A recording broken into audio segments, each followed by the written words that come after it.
Hello bankers, very very good evening to all of you. Welcome back. स्वागत आप सभी का एक बार फिर से जेबी सीएबी प्रेप पे। आज से हम लोग स्टार्ट करने वाले हैं अपने सीएआईबी की प्रिपरेशन एंड स्टार्ट करेंगे विद बीएफएम पेपर। ओके, तो धीरे धीरे आपको और भी जो सब्जेक्ट्स हैं वो आपका प्रोवाइड कराए जाएंगे। बीएफएम लाइक जो हम लोगों ने स्ट्रेटेजी आपका बनाया, that is first we will go with the Macmillan contents. So here we will build our concepts. So as you all know कि विदाउट कॉन्सेप्ट आपका CIV थोड़ा सा भारी पड़ जाता है, ठीक है। For next around 30 to 45 days we will come up with number of sessions based on theoretical aspect, ठीक है। So first we will build concepts, then second set will be based on MCQs and case studies, and third set will be based on mock test module wise questions and others. Okay, तो ऐसे हम लोग आने वाले या 90 days या 70-80 days जितने भी हमारे पास टाइम ड्यूरेशन आपका बचा हुआ है उसमें हम लोग ये सारी चीजें आपका करेंगे, ठीक है। So only request from our side is कि you have to be very constant. आप रेगुलर बेसिस पे चीजों को पढ़िए, ऑनलाइन ऑफलाइन जब भी आपको टाइम मिले तब आप इन सेशंस को देखिए, बट देखिए जरूर, ठीक है। And for notes, I'll share these particular PDF in our Telegram group also. तो Telegram group का लिंक आपको डिस्क्रिप्शन में मिल जाएगा, वहां से आप रेगुलर बेसिस पे इनको देख सकते हैं, ठीक है। चलो तो स्टार्ट करते हैं without any further delay. So this is our very first session based on module A, and module A is all about international banking. Okay, so whenever we talk about international banking, let's go through the course content. So we have 10 units which are generally part of module A. Okay, so first one is exchange rate and forex business. This we are going to cover in today's session. So session थोड़ा सा लेंदी होंगे, we'll come up with 45 minute to 50 minute sessions, and एक session के अंदर आपका पूरे एक unit को बहुत अच्छे ढंग से आपके उसमें कॉन्सेप्ट बिल्ड करेंगे, ठीक है। Then we have LRS, liberalized remittance scheme and other remittance facilities for residents. Then we have correspondent banking and NRI banking. Then documentary letter of credit, facilities for exporters and importers, external commercial borrowing and foreign investments in India, risk in foreign trade, role of ECGC, role of Exim Bank, Reserve Bank of India, exchange control in India like FEMA Act, Foreign Exchange Dealers Association of India and others.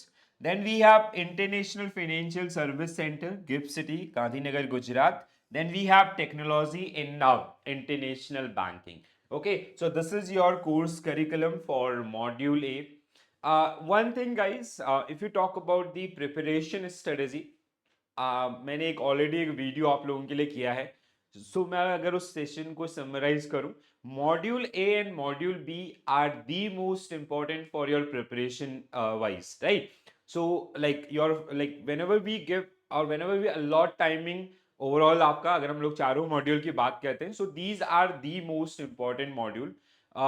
This is preparation wise, not marks wise. Okay, so you will get equal weightage for from the all four modules. But while you prepare these particular thing, if you focus on like if you'll give more and more time to module A and B, so simultaneously you will also prepare module C and D, and while you prepare module C and D, there will be a revision of module A and B. Okay, so your 60% time should be allotted downside to the module A and module B, right? So these are the most important. And even if you see the course content of module C and module D, you'll see there are some repetition of module A and module B, ठीक है। तो वो चीज आपको वहां पे help करेगी। तो अभी से मतलब module A and module B के ऊपर पूरा जान झोंक देना है, एंड आपका 60 to 70% आपका जो प्रिपरेशन है वो आपका डन हो जाएगा, ठीक है। तो स्टार्ट करते हैं with unit 1 which is exchange rate and forex business. अगर हम लोग इस यूनिट की बात करें, you will see number of question will be mostly applied, and one case study based on forward rate determination. We will talk about that particular one also, and we will also discuss the questions which are given in your Macmillan book, right? So here we have this particular module unit is divided among three parts. One is a basic introduction, exchange rate definition in market. Then we have factor determining exchange rate mechanism. Then we have foreign exchange dealing room and derivative product, RBI and Foreign Exchange Dealers Association of India's guidelines. So this way, this module is divided among three different areas. Okay. So you'll see both, like at least you can expect 2 to 3 marks question based on this particular unit. Okay. So let's start the discussion with forex market. Now everybody is aware about forex market, which is known as foreign exchange market, where we generally convert one currency with another one. Okay. Exchange means it's a flip of currency, जहाँ पे हम लोग let's say we are converting INR into dollar, INR into euro. So जहाँ पे ये conversion होता है, that area or that market is generally known as forex market, and in India it is governed by RBI. Okay. And to assist RBI, we have Foreign Exchange Dealers Association of India. Okay. तो अब अगर हम लोग बात करते हैं forex market की, तो फॉरेक्स मार्केट के अंदर आपका जैसे यहाँ पे बहुत सारे जो एरियाज हैं, ठीक है, जो जिनको आपको ध्यान रखना होता है, जैसे क्रॉस रेट कैलकुलेशन है या फॉरवर्ड रेट आपका है या अदर्स है, वो सब चीजें, ठीक है। तो वन बाय वन सारी चीजें हम लोग आपका कवर करेंगे। So foreign exchange is basically exchange of one currency with another one, और वी कैन से जैसे foreign exchange rate, that means value of one currency with regard to another one, ठीक है, दो करेंसीज के value, जैसे for $1, suppose that we need to pay 82.1020 INR. So that is the value of $1 if you compare with INR, right? So that is your exchange rate. Okay. And जहाँ पे ये चीजें होती हैं, like in India, I hope you guys heard about authorized dealers, category 1, category 2, category 3, FFMCs. So ये सारी चीजें जो आपके इस कोर्स कंटेंट का पार्ट है, ठीक है। So अगर हम लोग बात करते हैं, foreign exchange is the trading of one currency for another, like it's a swap of dollar with the INR.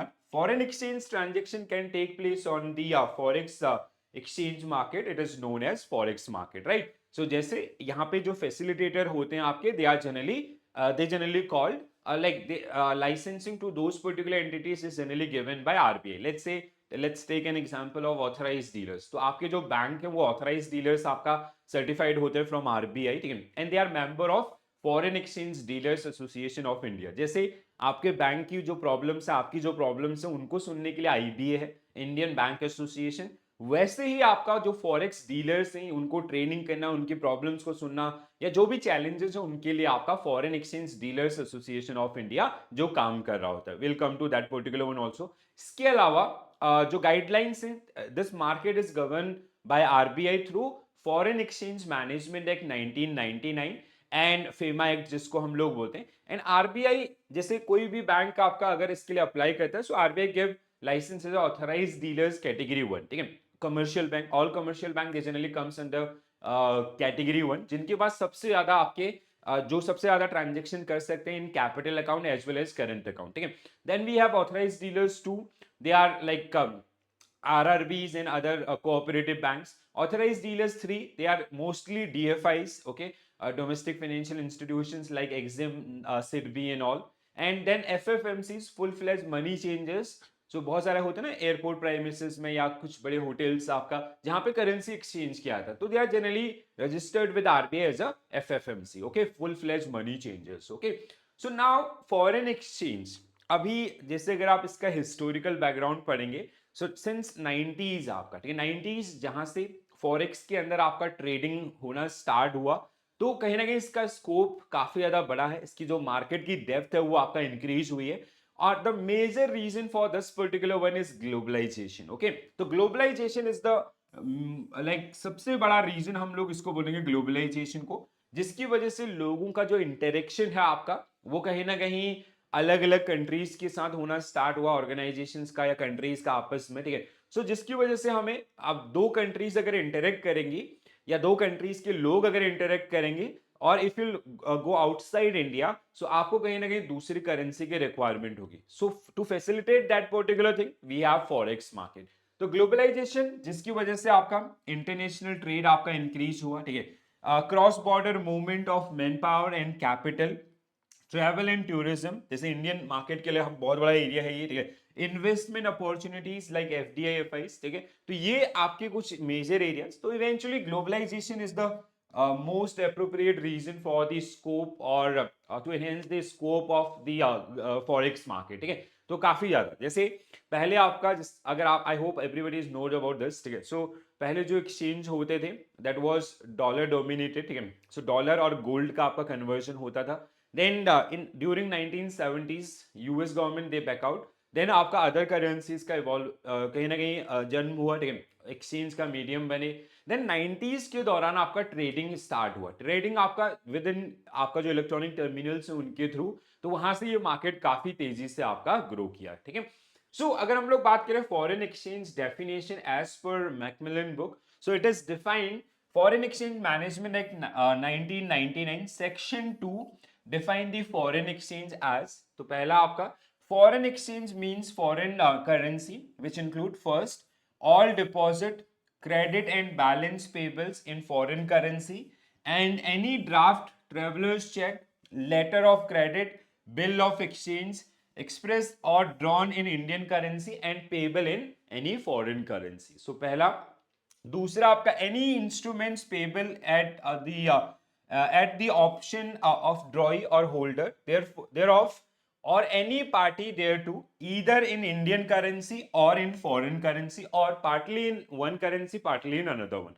So broadly speaking, foreign exchange is all claim payable abroad, whether consisting of funds held in foreign currency with banks abroad or bills and check payables abroad, ठीक है। So this is the definition as per FEMA Act section 2। आपको बहुत ही basic है, and try to remember this particular one also, ठीक है। Now if we talk about the participants in forex market, ये तो participants कौन कौन होते हैं, like जैसे central bank like RBI। So RBI is generally known as custodian of forex, foreign exchange का सारा management is generally taken care by RBI, ठीक है। We have banks, different banks, they are generally part of this particular one। Organizations, those who are dealing in forex। We have companies, those who are using forex, और even individuals, ठीक है। तो बहुत सारे participants जो आपको यहाँ पे देखने के लिए मिलेंगे, ठीक है। सो यहाँ पे ज्यादा डिस्कशन आई गेस हमें रिक्वायर्ड नहीं होगा। So central bank managing their forex reserve and using the foreign currency market to reduce the volatility and thereby smoothen out the value of their home currency, जैसे RBI बहुत बार आपका करता है, इतना गोल्ड परचेज कर लिया या अदर्स इस तरीके से जो एक्टिविटीज होती। Commercial bank and authorized dealers, they have their own proprietary position through treasury, or they generally work as a facilitator for their existing or upcoming clients also, ठीक है। इन्वेस्टमेंट फंड्स एंड बैंक्स आपका जो कहीं ना कहीं multi countries के अंदर आपका इन्वेस्टमेंट्स को हैंडल करते हैं। फॉरेक्स ब्रोकर्स आपके जो आपका हेल्प करते हैं ट्रेड में आपका, ठीक है। इसके अलावा corporations, organisations, so and eventually individuals also, ठीक है। सो यहाँ पे like nowadays everybody has international aspirations like जैसे इंडिविजुअल्स हैं उनको आपका विदेशों में जॉब करना, घूमना, ट्रीटमेंट, एजुकेशन, या फिर सेम आपका ऑर्गेनाइजेशन। तो यहाँ पे बहुत सारी capital and current account transaction, जो नंबर ऑफ ट्रांजेक्शन वो ईयर ऑन ईयर बेसिस पे काफी तेजी से ग्रो कर रही है, तो उसके लिए हमारे पास है फॉरेक्स मार्केट, और इसी वजह से इसका जो स्कोप है वो भी कहीं ना कहीं काफी ज्यादा इंक्रीज हो रहा है, जिसका रीजन हमने क्या समझा, ग्लोबलाइजेशन, ठीक है। So now forex market features की अगर हम लोग बात करें, सबसे बड़ा फीचर है इट्स अ 24 आवर मार्केट, ठीक है। तो ये इसकी जो ट्रेडिंग्स आपकी होती हैं वो 24 आवर्स ओपन रहती हैं। जैसे सपोज दैट इन इंडिया अगर हम लोग बात करते हैं तो यहाँ पे जो ट्रेडिंग का टाइमिंग है it is 10 AM to 5 PM। USD INR जिसमें सबसे ज्यादा ट्रेड होती है, इसके बाद आपका euro INR, yen INR, pound INR, these are the currencies. अब इसका मतलब ये नहीं कि जैसे इंडियन मार्केट 5 PM पे बंद हो गया तो कहीं और जगह आपका ट्रेड नहीं हो रही। तो एक तो मतलब एक ये मार्केट क्या है, it is OTC as well as exchange traded. OTC में तो कहीं भी हो सकता है, आप रात के 12 बजे कहीं पहुंचे, आपने उनसे करेंसी खरीद लिया, सो किसी होटल से या किसी भी आपका एयरपोर्ट से, तो that is OTC, over the counter आपका 24 आवर्स। इसके अलावा अगर हम लोग एक्सचेंज ट्रेडेड की भी बात करते हैं तो दैट इज ऑल्सो 24 आवर्स। अगर यूएसडी आईएनआर में इंडिया में ट्रेडिंग नहीं हो रही है आफ्टर 5 PM तो कहीं और आपका उसमें ट्रेड हो रहा होता है, तो इसीलिए आपका जो वैल्यू डेट कॉन्सेप्ट है वो यहाँ पे आपका निकल के आता है, ठीक है। सो दस अगर हम लोग इसकी बात करें, so it's a 24 hour market and over the counter market as well as exchange driven market, a global market with no barriers, no specific locations, a market that support large capital and trade flows, highly liquid market and highly fluctuation in currency rate every second आपका, ठीक है, जैसे equity में tradings होती है या commodity में होती है उसी की तरह से आपका, ठीक है। तो ये कुछ फीचर्स, एक चीज आप ध्यान रखिएगा guys, and this is my like personal opinion, कि जो मेरा एक्सपीरियंस रहा है पिछले 4-5 सालों के अंदर सीआईबी एग्जामिनेशंस के साथ, whenever examiner they generally ask question na, whenever they ask statement based question, they'll generally include these particular statement because these are part of your Macmillan book, okay। तो वहां से अगर आपका कंटेंट मैकमिलन के साथ align है, that means you are going in a right direction। दूसरा क्या होता है, अगर आप इन स्टेटमेंट्स को गो थ्रू करते हैं तो अगर एग्जामिनेशन में आपके सामने आते हैं तो काफी इजी हो जाता है आपका रिकॉल करना, राइट। तो ये आपका features. Now next thing we are going to understand about the factors influencing exchange rate, ठीक है। अब एक्सचेंज रेट होता क्या है, दैट वी अंडरस्टूड, ठीक है। एक्सचेंज रेट क्या हो गया आपका, जैसे it is a value of one currency in term of another one, let's say USD INR, ठीक है। so USD INR, so this is a currency pair जो जिसमें सबसे ज्यादा ट्रेड होती है इंडिया में, ठीक है। so now let's say the spot rate for this one is 82.2030। अब इसका मतलब समझते हैं ना आप लोग, 2030 इस कोटेशन का मतलब, this is a direct quotation, I will come to direct quotation, indirect quotation, cross rate, chain rule, everything. So now एक सिंपल वे में आपको समझाता हूं, this is buy rate and this is sell rate, okay. So buyer want to like buyer always want to buy at a lower rate 82.20, ऐसे भी याद रख सकते हैं। एंड सेल रेट आपका क्या है, इसके लिए जो सेलर है वो इसको कितने में बेचना चाह रहा है, 82.30, ठीक है।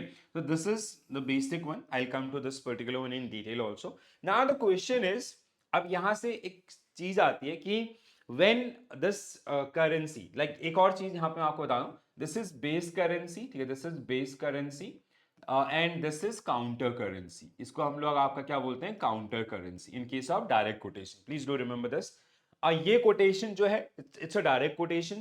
तो अगर मैं बोलूंगा when this currency pair will appreciate, that is I'm taking the reference of base currency, that means dollar, ठीक है।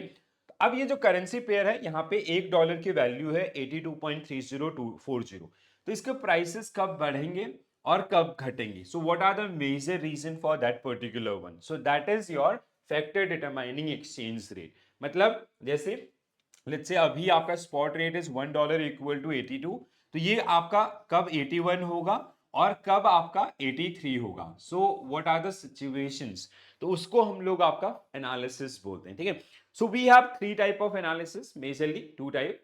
कभी भी अगर आप देखते हैं, एक चीज आप हमेशा देखिएगा, जब कभी अगर आप टेक्निकल या फंडामेंटल एनालिसिस को स्टडी करेंगे, सो जैसे अगर आपको किसी इक्विटी का एनालिसिस करना है, it is very easy because your data is limited. अगर आपको किसी कॉमोडिटी का करना है, still we can do that, ठीक है। हमें पता है कि कहाँ कहाँ पे उस कॉमोडिटी के रिजर्व हैं, उनके बेसिस में मूवमेंट्स क्या हो रहे हैं, और कंट्रीज, उन कंट्रीज के अभी क्या कंडीशन है आपका, उसके हिसाब से, ठीक है। बट जब हम लोग आते हैं करेंसी एनालिसिस पे, सबसे वास्ट एनालिसिस है आपका currency analysis. Why so, because there are 2 core economies are involved in this particular one, ठीक है। मेजर तरीके से 2 economies, like US economy, Indian economy, ठीक है। दूसरा, अब ये बात सिर्फ इंडियन इकोनॉमी और यूएस इकोनॉमी की नहीं है, यहाँ पे उन इकोनॉमीज की डिपेंडेंसी आपका वो किसके ऊपर है, वो भी फैक्टर्स आपके होंगे that will effect the rate of this particular one. So analysis is divided between 2 part, one is fundamental, another one is technical. Fundamental is always long term in nature and technical is always short term in nature, ठीक है। दूसरी चीज आपकी क्या है कि whenever we talk in like if you go through your book, so there is one another reason, there is third analysis that is called speculation। speculation is basically जो investors हैं उनका psychology about the currency pair, ठीक है। उनको क्या लगता है, अगर 100 में से 90 लोगों को लगेगा कि dollar prices will go up, so they will make their position buy position करेंगे, so there will be high demand, demand होगी तो ऑटोमेटिकली प्राइसेस बढ़ेगा, so that is known as speculation, okay. तो ये 3 फैक्टर्स आपका जो अफेक्ट करते हैं करेंसी के प्राइसेस को, okay. So first one is fundamental reason, second one is technical, and third one is speculation। अब fundamental क्या होगा, economic fundamentals, like whenever we study the economy, so fundamentals क्या होते हैं, like balance of payment जो आपका overall जो import exports आपके होते हैं उनका एक शीट, जिसमें आप लोग कई बार सुनते होंगे ना, current account deficit is this, बहुत बार न्यूज में आपका रहता है, ठीक है। सो अगर आपके balance of, if your balance of payment is in surplus, मतलब your import is lesser than your export, आप एक्सपोर्ट ज्यादा कर रहे हो, ठीक है, that means you are going to receive more and more money, ठीक है। अगर हम एक्सपोर्ट करते हैं तो हमारा अकाउंट क्रेडिट होता है, और अगर आप एक्सपोर्ट करोगे so you will receive payment in, like जैसे कोई फॉरेनर वाला आपके वहां से इंपोर्ट कर रहा है तो दिल बाय योर रुपी बाय करेगा तो ऑटोमेटिकली डिमांड बढ़ेगा, so that is the logic, ठीक है। इसके अलावा not only BOP, we have your fiscal policy, monetary policy, or other reason also like inflation in the economy, so there are so many reasons which affect your fundamental। Technical में आपका जैसे government के द्वारा कुछ initiative, central bank के द्वारा कुछ initiative जो शॉर्ट टर्म में आपकी करेंसी के ऊपर आपका पॉजिटिव या नेगेटिव इंपैक्ट डाल रहे होते हैं, ठीक है। Speculation I already explained you, right. तो अब यहाँ पे अगर हम लोग देखते हैं आपका जैसे फंडामेंटल रीजंस में क्या क्या आते हैं, so first one is balance of payment, ठीक है। So surplus lead to stronger currency, तो जिस कंट्री का बैलेंस ऑफ पेमेंट जितने अच्छे रंग से आपका इंप्रोवाइज होगा उतने अच्छे उसको बेनिफिट होंगे। इकोनॉमिक ग्रोथ रेट, जिन इकोनॉमीज का ग्रोथ रेट हाई होगा that means their productivity is higher compare to other, ठीक है। तो वहां पे जनरली क्या होगा, they attract more and more investments, investment आएंगे तो पैसा आएगा, पैसा आएगा तो आपके रुपए में कन्वर्ट होगा तो आपका डिमांड बढ़ेगी, ठीक है। फिस्कल एंड मॉनेटरी पॉलिसी बहुत आसान है। इंटरेस्ट रेट आपका, जिन इकोनॉमीज में हाई इंटरेस्ट रेट होता है they also attract the investment, ठीक है। पॉलिटिकल स्टेबिलिटी, ये बहुत बड़ा रीजन है, ठीक है। सो पॉलिटिकल स्टेबिलिटी इज लाइक एक कंट्री जहां पे हर 2 साल 3 साल में गवर्नमेंट चेंज हो रही है, लाइक कंडीशन लाइक बांग्लादेश, अभी बांग्लादेश का सिचुएशन ऐसा है तो इस सिचुएशन में कोई वहां इन्वेस्टमेंट करना चाहेगा, नेवर। वो जो इन्वेस्टमेंट्स है उनको भी अपना कहीं ना कहीं रिकवर करने की कोशिश करेंगे, ठीक है। तो अब ऐसी कंट्रीज में इन्वेस्टमेंट नहीं आ सकता। If you have a political stability, आपकी गवर्नमेंट 10 साल 15 साल 20 साल ऐसे काम कर रही है, that means they have a similar mindset, उनकी पॉलिसीज फ्रिक्वेंटली चेंज नहीं होगी, so it will attract the investment in more, ठीक है। So that is the one, तो these are the fundamental reason. Technical की अगर हम लोग बात करें, so government control can lead to unrealistic value sometime, जैसे अभी हमने बात किया free flow of capital from lower interest to higher interest, जैसे गवर्नमेंट ने इंटरेस्ट आपका ज्यादा दे दिया या subsidies they the for a time being, जैसे हमने आपका स्टार्ट किया IFSC, ठीक है, तो गिफ्ट सिटी गांधीनगर, जहां पे FIIs को आपका if they trade in derivatives they do not have to pay any STT, ठीक है, या they do not have to pay any CTT, और they do not have to pay short term capital gain, तो वो एक बहुत बड़ा attraction है। सो अट्रैक्शन है बिकॉज 30% है आपका short term capital gain for FIIs in normal market, so वो चीज ऐसे चेंजेस आपका जो यहां से लीड करते हैं, ठीक है।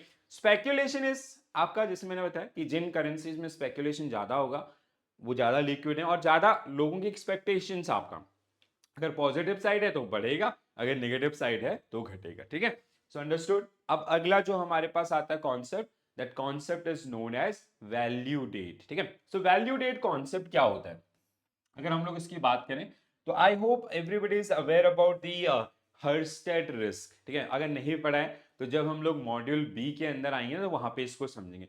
सो in 1974 there was a bank call Herstatt, ठीक है। हर्स्टेड के नाम से एक बैंक आपका था, कहां से, जर्मनी, फ्रैंकफर्ट जर्मनी से, ठीक है। तो जिसको पेमेंट आपकी करनी थी किसमें, डॉलर के अंदर, ठीक है। सो अब जनरली क्या हुआ, जैसे पहले आपका जो डेट ऑफ सेटलमेंट था उसमें थोड़ा ज्यादा टाइम लगता था, तो जिस टाइम ड्यूरेशन क्या उसको ट्रेड में तो एंटर कर गया, बट जिस टाइम में उसको सेटलमेंट करना था उस दौरान वो क्या हो गया, लिक्विडेट हो गया। तो अब बहुत सारे बैंक्स जिनकी पेमेंट्स वहां पे फंस गई और उनको कहीं ना कहीं नुकसान आपका लेना पड़ा, तो उसके चलते हुए बैंकों ने आपका डॉसमार्क रिलीज किया and they approaches BIS, bank for international settlement, जिसने एक 5 ग्रुप का कमेटी बनाया, और जो आज परमानेंट मेंबर्स हैं किसकी, आपका BCBS, basal committee on banking supervision, जो जहां से इसका पूरा जन्म हुआ, ठीक है। अब ये जो वैल्यू डेट का कॉन्सेप्ट होता क्या है, अगर हम लोग इसके ऊपर बात करते हैं, ठीक है। So what is value date, say value date concept, sorry,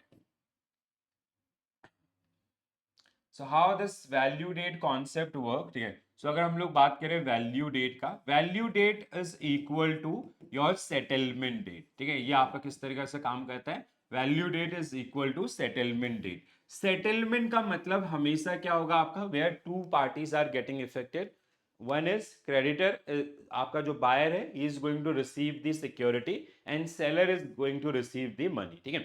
तो मतलब जैसे कोई दो लोगों के बीच में कोई ट्रेड हुआ है, तो उस ट्रेड के दौरान आपका जो बायर है उसको उसका पैसा में आपका सिक्योरिटी मिल रही है, same time seller is getting funds for that particular security, ठीक है। So that is called settlement. अब प्रॉब्लम क्या होती है ना, sometime what happen, forex market जैसे हमने 24 आवर्स का बात इसमें किया, तो कई बार आपका जो डेट ऑफ ट्रेड है, ठीक है, date of trade and date of settlement, इन दोनों के बीच में डिफरेंस आ जाता है, ठीक है, due to time zone differences, and ये जो रिस्क है settlement risk, that is called Herstatt risk, right. तो यहाँ पे क्या होता है आपका, जैसे there is a trade which get executed on 1 October 2024, let's say, ठीक है, 1 अक्टूबर 2024 को एक ट्रेड हुआ, ठीक है। सो एक ये आपका this is the date of trade, ठीक है, जहां पे बाय सेल प्राइसेस आपका डिसाइड हुआ, बायर इज एग्रीइंग ऑन कि I will buy this particular currency on this price, and seller is ready to sell that particular currency pair at the same price, ठीक है। So if it get settled on 1 October itself, ठीक है, अगर ये 1 अक्टूबर को ही settle हो जाता है, ठीक है, मतलब बायर को आपका सिक्योरिटी मिल गया और आपका सेलर को उसके बदले पैसा मिल गया, so it is known as cash, ठीक है। जैसे ओवर द काउंटर चीजें होती हैं, आप गए एफएफएमसी के पास, आपने बोला कि सर इतने रुपए हैं, इसके बदले मुझे डॉलर दे दो, एक over the counter same time पे हो गया। ओके, जस्ट अ मिनट, हाँ।